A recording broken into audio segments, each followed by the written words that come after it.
I like to start with one dot and put 1, 2 dots on either side of it, and then down. You just have to make sure your bottom dot is farther from that central dot than your other two. I like to start from the bottom because I find that's easier for my hand.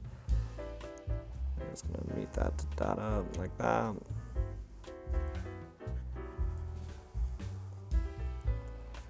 There we go. You can also go the other way, where we start here.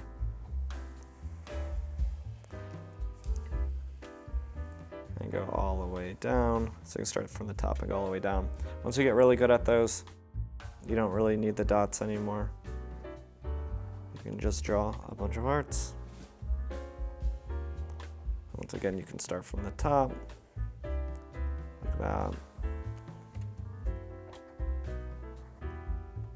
You just always have to make sure, if you start from the top, you're just ending right under where you started.